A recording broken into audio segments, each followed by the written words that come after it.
Hello students, last class में हमने chemical reactions को समझा था, उसके कैरेक्टरिस्टिक जाने थे कि केमिकल रिएक्शन होने का क्या मतलब है, केमिकल रिएक्शन होगी तो क्या क्या हो सकता है एक केमिकल रिएक्शन में। तो हमने जो बातें जानी थी उससे हमको समझ में आया था कि हो सकता है कि केमिकल रिएक्शन होते होते रिएक्टेंट्स की फिजिकल स्टेट क्या हो जाए, चेंज हो जाए। हो सकता है कि रिएक्शन होते होते कोई ऐसा प्रोडक्ट बन जाए जो पर्टिकुलर सॉल्यूशन के अंदर डिसॉल्व ही ना हो और बॉटम में सेटल हो जाए, जिसे आपने नाम दिया था प्रेसिपिटेट। क्या नाम दिया था आपने? प्रेसिपिटेट। और हो सकता है कि उसमें कलर चेंज हो जाए। हमने देखा था, आपने ट्रांसपेरेंट सॉल्यूशन लिया हो और कलर येलो हो जाए, आपने ट्रांसपेरेंट सॉल्यूशन लिया हो और कलर ब्लैक हो जाए। तो ये जो कलर चेंजेस हैं ये तो अलग अलग टाइप के थे। जो लास्ट चेंज हमने पढ़ा था लास्ट क्लास में वो था चेंज इन टेम्परेचर। और इस चेंज इन टेम्परेचर के हिसाब से हमने जो रिएक्शंस को क्लासिफाई कर दिया था, जितनी भी केमिकल रिएक्शंस हैं उन केमिकल रिएक्शंस को टेम्परेचर के चेंज के हिसाब से हमने 2 पार्ट्स में क्लासिफाई करा था। ये पढ़ लिया था हमने, थोड़ा सा और जानेंगे, देखिएगा ध्यान से। जो हमने टेम्परेचर चेंजेस के हिसाब से रिएक्शंस का क्लासिफिकेशन किया था, first of them is exothermic reaction. कौन सी रिएक्शन पढ़नी है आपको? पहली जो आपने पढ़ी भी थी, this is exothermic reaction. And another example is endothermic reaction. कौन सी रिएक्शन पढ़ी आपने? Endothermic reaction. आई बात समझ में? तो हमने जो समझा था इसके बारे में वो क्या समझा था? जो एक्सोथर्मिक रिएक्शंस होती हैं, एक्सोथर्मिक रिएक्शंस को हमने कैसे समझा था? हमने जाना था exothermic reactions are those reactions in which heat energy is produced, or simply you can say in this energy is produced। मतलब प्रोडक्ट के साथ साथ आपका किसका प्रोडक्शन होगा? एनर्जी का भी प्रोडक्शन होगा। Is it okay? Energy will also be produced. ये एनर्जी हमेशा हीट एनर्जी ही हो ऐसा जरूरी नहीं है। This energy maybe in the form of light energy also. ये लाइट एनर्जी की फॉर्म में भी हो सकती है। Is it okay? जैसे ये जो एक्सोथर्मिक रिएक्शन है, देखिएगा हमने केमिस्ट्री की इसी चैप्टर की लास्ट क्लासेस में देखा था कि अगर आपके पास में मैग्नीशियम रिबन है और मैग्नीशियम रिबन को अगर ऑक्सीजन की प्रेजेंस में बर्न किया जाए, Mg को ऑक्सीजन की प्रेजेंस में, तो जो प्रोडक्ट बनता है वो कौन सा प्रोडक्ट बना था? Magnesium oxide. याद है? व्हाइट कलर की फ्लेम भी प्रोड्यूस हुई थी जलाते जलाते इसको। Is it okay? और व्हाइट कलर की जो हीट प्रोड्यूस हुई थी, लाइट सॉरी, उस लाइट के साथ में हीट एनर्जी का भी प्रोडक्शन होता है। मतलब इस वाली रिएक्शन में हीट एनर्जी भी बनती है और हीट के साथ साथ लाइट एनर्जी भी बनती है। Is it okay? तो इस रिएक्शन को भी हम कौन सी रिएक्शन बोलेंगे? Exothermic reaction. तो आई होप आपको एक्सोथर्मिक रिएक्शन क्लियर हो गया होगा। All those reactions in which energy is produced with the products are known as exothermic reaction। और हम मेंशन कैसे करते हैं इसको हमारी रिएक्शन में? प्रोडक्ट के साथ साथ हम, जैसे आपने तो यहाँ बहुत क्लियरली मेंशन कर दिया that 2 forms of energy are produced, heat energy as well as light energy। अगर मानो आपको ये बातें याद ना हो कि एनर्जी कौन से फॉर्म में प्रोड्यूस हो रही है, then only energy has to be written, that will be sufficient. Is it okay? अब हम बात करने जा रहे हैं एंडोथर्मिक है, ये स्पेलिंग करेक्ट कर लेते हैं। Endothermic reactions. एंडोथर्मिक रिएक्शंस कौन सी होती हैं? सुनिएगा ध्यान से। Endothermic reactions are those reactions in which heat is absorbed। Heat का क्या होता है? एब्जॉर्प्शन होता है। मतलब रिएक्शन को करने के लिए हीट आपको सप्लाई करनी पड़ती है। Is it okay? उन रिएक्शंस को क्या बोला जाता है? Endothermic reaction. अच्छा, मैंने यहां पर लिखा है कि हीट इज एब्जॉर्ब, जरूरी नहीं है कि एनर्जी हीट की फॉर्म में ही एब्जॉर्ब की जाए, दूसरे फॉर्म्स में भी रिक्वायर्ड हो सकती है, maybe in the form of electrical energy, maybe in the form of light energy, किसी भी फॉर्म में हो सकती है। Is it okay? पर usually this energy absorb in the form of heat energy usually. Is it okay? तो देखिएगा ध्यान से, जैसे हम यहाँ पर ये रिएक्शन लिखने जा रहे हैं, बहुत ध्यान से देखना बोर्ड पर। रिएक्शन आप लोग इतनी सारी पहली बार पढ़ रहे हैं साइंस के अंदर। Is it okay? तो ध्यान से सुनिएगा। मैंने यहाँ पर ये जो लिखा है रिएक्टेंट, इसका नाम भी मैं लिख रही हूं। आई होप आपको भी लिखना आता है ये नाम। This is calcium carbonate. Ca is calcium and CO3 is carbonate ion. अगर इस कैल्शियम कार्बोनेट को आप हीट करें, इज इट ओके, तो हीट करने से क्या होता है? देखिएगा ध्यान से। हीट एब्जॉर्ब हो गई, मतलब कौन सी रिएक्शन है? Endothermic reaction, in which heat is required, in which heat has to be supplied with the reactant. Is it okay? So all those reactions are known as endothermic reactions. देखिएगा ध्यान से, जब आप इस कैल्शियम कार्बोनेट को heat करेंगे तो क्या होता है? ये जो कैल्शियम कार्बोनेट है ये दो प्रोडक्ट्स में कन्वर्ट हो जाता है। आप ये बोल सकते हैं कि ये रिएक्टेंट दो टुकड़ों में कन्वर्ट हो चुका है। First part is this and another is this. इसका नाम आप लिख सकते हैं क्या? बिल्कुल, नाम तो आप किसी का भी लिख सकते हैं। So this is calcium oxide. Is it okay? Ca is calcium and O is oxide. Is it okay? क्या आप इसको जानते हैं? बिल्कुल, कार्बन डाइऑक्साइड को। तो आज जो दोबारा से इस टॉपिक को स्टार्ट करने का कारण था वो सुनिएगा। कारण था कि how to mention in a particular reaction that which type of reaction this is, either exothermic और एंडोथर्मिक। तो एक्सोथर्मिक रिएक्शन के लिए जो एनर्जी है वो हमें प्रोडक्ट के साथ में लिखनी होती है, और एंडोथर्मिक रिएक्शन के लिए जो एनर्जी है वो हमें रिएक्टेंट के साइड में लिखनी होती है। और मानो कि आप ये रिएक्टेंट के साइड में ना लिखो तो एक तरीका और है एंडोथर्मिक रिएक्शंस को डिनोट करने का। लुक हियर वेरी केयरफुली, जो दूसरा तरीका है वो देखिएगा कैसे लिखा जाता है। जैसे ये कैल्शियम कार्बोनेट आपने लिखा और हीट आपने यहाँ पर रिएक्टेंट के साथ में ऐड नहीं किया, तो इस हीट एनर्जी को रिप्रेजेंट करने का एक सिंबल भी होता है। ये सिंबल होता है, and this symbol is not at all triangle. इसको ट्राइंगल नहीं बोलेंगे आप। This symbol here is known as delta. क्या बोला जाता है? सिंबल को डेल्टा बोला जाता है।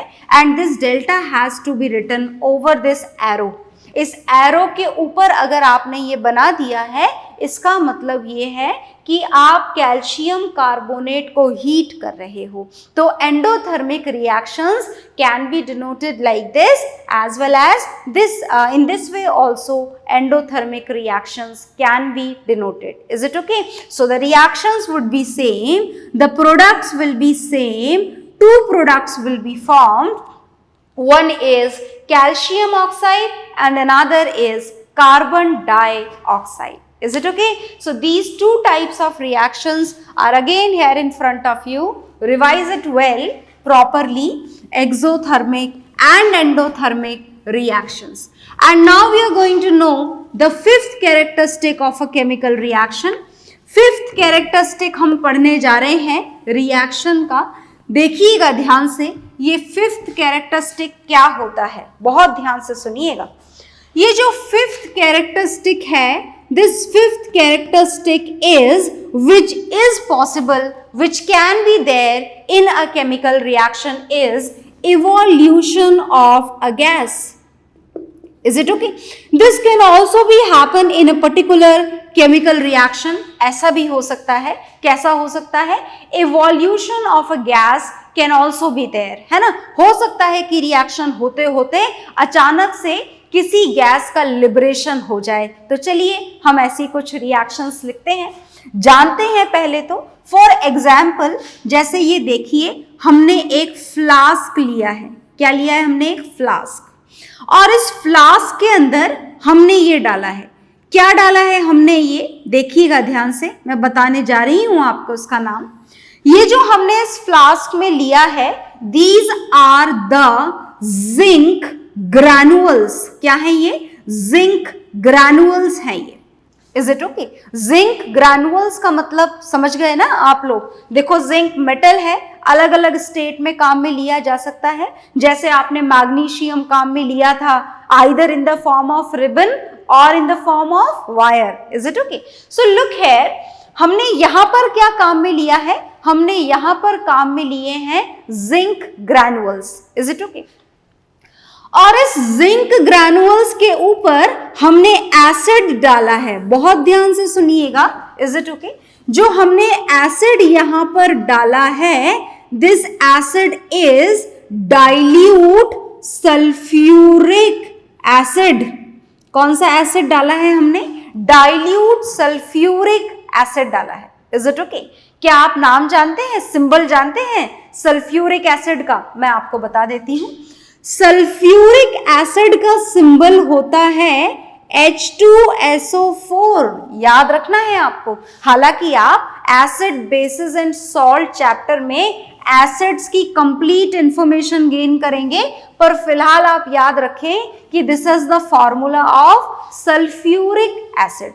और एक बात और, जो सिर्फ याद रखेंगे, समझने का काम हम acid, basis and salt chapter में करेंगे। जो याद रखने वाली बात है वो ये है कि जब भी हम किसी कंपाउंड को एसिड बोलते हैं, है ना, जैसे ही वो एसिड की कैटेगरी में काउंट होना शुरू हो जाता है, तो बहुत जरूरी है कि उस कंपाउंड को किसमें डिसॉल्व किया जाए? वाटर में डिसॉल्व किया जाए। बिना पानी के कोई एसिड एसिडिक बिहेवियर शो करता ही नहीं है। क्यों? That we will see in the second chapter of chemistry, not now. Is it okay? So look here, मैंने आपको बताया कि ये सल्फ्यूरिक एसिड जो है आपको एसिडिक बिहेवियर कब शो करेगा? When it is dissolved in water. तो देखो, अब पानी हमें मिलाना है, तो हमारी मर्जी है जरूरत के हिसाब से कि हम पानी ज्यादा मिलाएं या पानी कम मिलाएं। Is it okay? अगर आप एसिड के अंदर वाटर एडिशन ज्यादा अमाउंट में करते हैं, पानी ज्यादा अमाउंट में मिलाते हैं, एसिड कम रहता है, पानी ज्यादा हो जाता है, तो in that condition the acids are known as diluted acids. क्या बोला जाता है? Diluted acids. और मान लीजिए कि आपने एसिड तो ज्यादा क्वांटिटी में लिया है और पानी कम क्वांटिटी में ऐड किया है, तो स्ट्रॉन्ग हो जाएगा एसिड? बिल्कुल। In that condition the acid is known as concentrated acid. क्या बोला जाता है उसको? कॉन्सेंट्रेटेड एसिड उसे बोला जाता है। तो फिलहाल हमने कैसा एसिड लिया है, मैं हर वर्ड का मतलब समझा रही हूं आपको, ध्यान से सुनिएगा। डाइल्यूट सल्फ्यूरिक एसिड हमने लिया है, मतलब समझ गए ना? डाइल्यूट सल्फ्यूरिक एसिड का, डाइल्यूट का मतलब एसिड कैसा है? कम, और पानी कैसा है? ज्यादा। Is it okay? In that condition acid is known as dilute sulphuric acid. और ये जो फॉर्मूला मैंने लिखा है H2SO4, ये आपके उस आयन वाली टेबल से इस नाम के अकॉर्डिंग फॉर्म नहीं हो सकता है, ये आपको लर्न करना है। Is it okay? तो याद रखिएगा आज के बाद कि सल्फ्यूरिक एसिड का फॉर्मूला क्या होता है? H2SO4। ओके? और H2SO4 हमने कैसा काम में लिया है? डाइल्यूटेड। और रिएक्शन किसके साथ में होने वाली है? जिंक ग्रैनुअल्स के साथ में। तो जब हम ये रिएक्शन करवाते हैं तो अचानक से इसमें एक गैस का फॉर्मेशन होता है, एक गैस लिबरेट होती है। और जो गैस लिबरेट होती है वो कौन सी गैस होती है? This is hydrogen gas. कौन सी गैस होती है? Hydrogen gas. तो इस तरीके से अगर किसी भी रिएक्शन कोई सी भी रिएक्शन कंप्लीट हो रही है तो ऐसा हमेशा तो जरूरी नहीं है, but in many cases a liberation of gas takes place, may takes place. Is it okay? तो याद रखिएगा, this evolution of a gas is also a characteristic of a chemical reaction. तो देखिएगा, क्या आप केमिकल रिएक्शन लिख सकते हैं?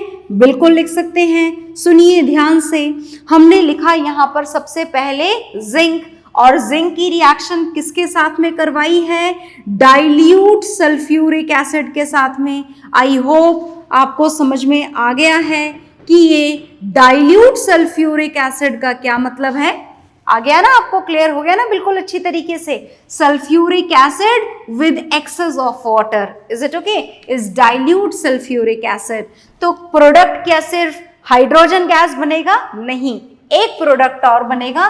फिलहाल मैं इसका सिंबल तो नहीं लिख रही हूं, I hope you are able to write it.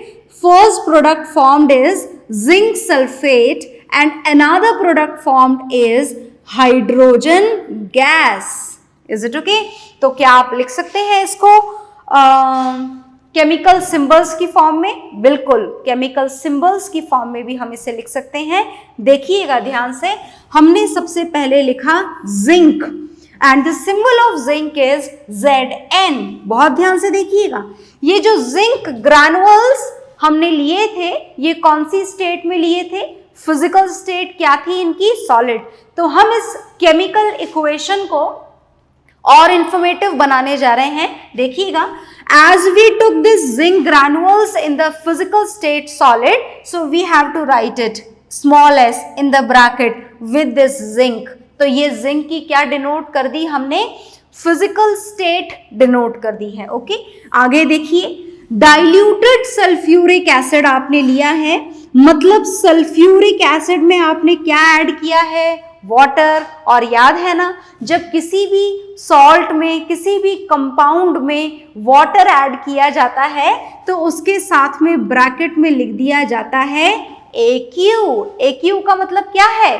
This is aqueous solution. कैसा सोल्यूशन काम में लिया है हमने? Aqueous solution. और रिएक्शन के थ्रू जो प्रोडक्ट बन रहा है वो देखिए जिंक सल्फेट। जिंक सल्फेट का फॉर्मूला मैंने लिख दिया है, पर मुझसे, मेरे लिखने से पहले आई होप आप लिख चुके होंगे। तो ये जो जिंक सल्फेट बन रहा है, this is also dissolved in water. जब बन रहा है तो पानी में डिजॉल्व होता है।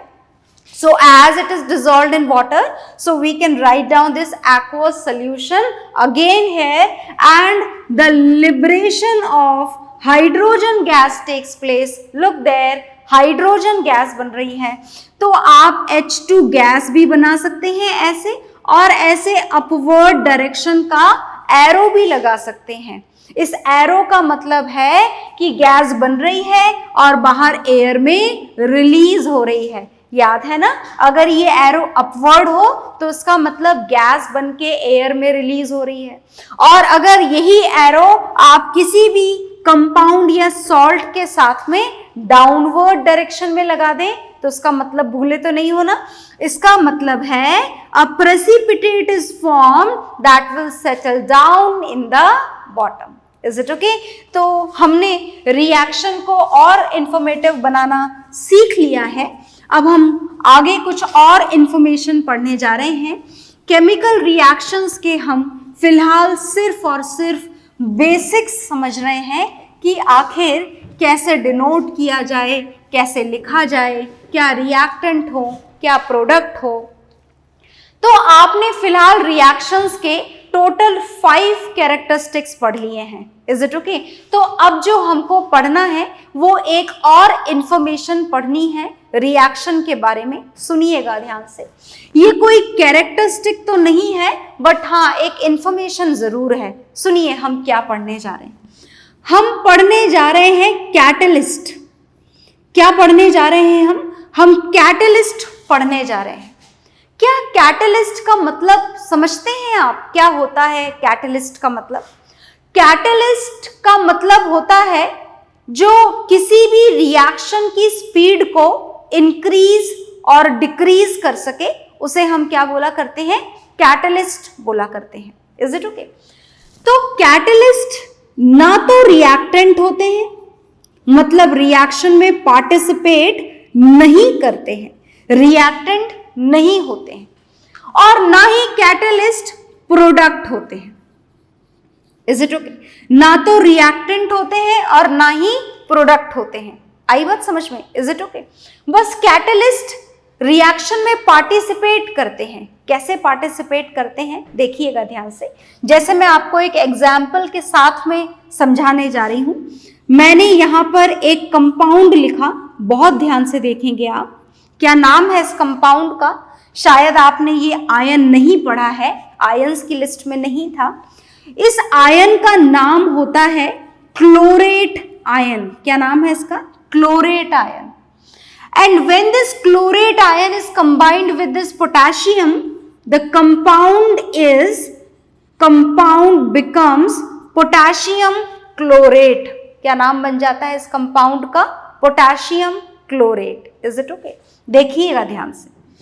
इस पोटेशियम क्लोरेट को अगर हीट किया जाए तो आप समझ गए ना, ये कौन सी रिएक्शन है?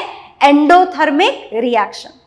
इस पोटेशियम क्लोरेट को जब हीट किया जाता है तो ये पोटेशियम क्लोरेट चेंज होता है पोटेशियम क्लोराइड में। दिख रहा है ना आपको? नाम लिख सकते हैं आप इसका, बिल्कुल हम इसका नाम लिख सकते हैं। This is potassium chloride. और साथ में फॉर्मेशन होता है ऑक्सीजन गैस का। देखो मैंने क्या करा, ऑक्सीजन गैस लिख भी दिया और साथ में अपवर्ड एरो भी लगा दिया। मतलब समझ गए ना, गैस बनेगी और क्या हो जाएगी? रिलीज हो जाएगी। कहां पर? एयर में। खैर फिलहाल हमको कुछ और जानना है। जानना यह है कि पोटेशियम क्लोरेट की इस रिएक्शन के लिए जब आप पोटेशियम क्लोरेट को पोटेशियम क्लोराइड और ऑक्सीजन में कन्वर्ट करना चाहें, इन दैट कंडीशन अगर आप थोड़ा सा अमाउंट, थोड़ा सा किसका? MnO2। क्या नाम है इसका? MnO2 का। मैं यहां पर ऊपर लिख देती हूं, रिएक्शन को आप डिस्टर्ब ना करें। इसका नाम है मैग्नीज डाइऑक्साइड। क्या नाम है इसका? Manganese dioxide. Is it okay? तो ये जो मैग्नीज डाइऑक्साइड है, ये यहां पर किसका काम कर रही है? कैटलिस्ट का काम कर रही है। किसका काम कर रही है? कैटलिस्ट का। Is it okay? तो कैटलिस्ट का काम कर रही है, मतलब समझ में आया आपको? मतलब ये है कि ये जो मैग्नीज डाइऑक्साइड है, यहां पर इस रिएक्शन की स्पीड को क्या कर देती है? इंक्रीज कर देती है।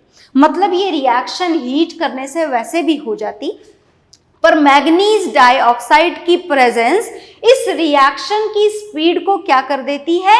इंक्रीज, फास्ट हो जाती है। Is it okay? आ गई बात समझ में? तो इस कंडीशन में इस कंपाउंड को क्या बोला जाता है? इस कंपाउंड को बोला जाता है catalyst.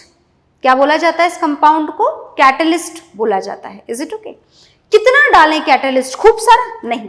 Catalyst always has to be used in small quantities. छोटी छोटी थोड़ी सी क्वांटिटी में काम में लेना पड़ता है, पर ये अपना काम कर देते हैं। और एक बात और कि आपने मान लीजिए कि आपने यहां पर 20 ग्राम्स कैटलिस्ट यूज करा इस रिएक्शन को कंप्लीट करवाने के लिए, तो in the end of the reaction you will get the 20 gram manganese dioxide back. आपको दोबारा मिल जाएगा। Is it okay? मतलब ये रिएक्शन में रिएक्शन की स्पीड को इंक्रीज भी कर रहा है, पर रिएक्शन में पार्टिसिपेट भी नहीं कर रहा है। Is it okay? तो कैटलिस्ट का मतलब आपको समझ में आ गया। Catalyst are those compounds which may increase and may decrease the speed of a reaction. Is it okay? But they doesn't take participate in a chemical reaction. Is it okay? जितना amount आप catalyst का लेते हैं उतना ही amount reaction के end में आपको catalyst का दोबारा से मिल जाता है। आ गई बात समझ में? तो देखो मैंने आपको बोला कि catalyst may increase and may decrease the speed of a reaction. तो फिलहाल जो हमें कैटलिस्ट पढ़ने हैं वो सिर्फ वो ही कैटलिस्ट पढ़ने हैं which increases the speed of a reaction, and those catalysts which increases the speed of a reaction are known as positive catalyst. और पॉजिटिव कैटलिस्ट को कहां पर मेंशन किया जाता है? जैसे मैंने ये रिएक्शन लिखी, this reactant A changes into the products B plus C, then whatever the catalyst which has to be used to increase the speed of this reaction has to be written over this arrow. यहां पर लिख देना है. मान लीजिए कि ये D नाम का कोई कैटलिस्ट आपको काम में लेना पड़ा, तो आप उसे एरो के ऊपर या नीचे लिख सकते हैं. आ गई बात समझ में? तो कैटलिस्ट क्या कोई और भी टाइप के होते हैं? बिल्कुल. जैसे पॉजिटिव कैटलिस्ट होते हैं वैसे ही नेगेटिव कैटलिस्ट भी होते हैं.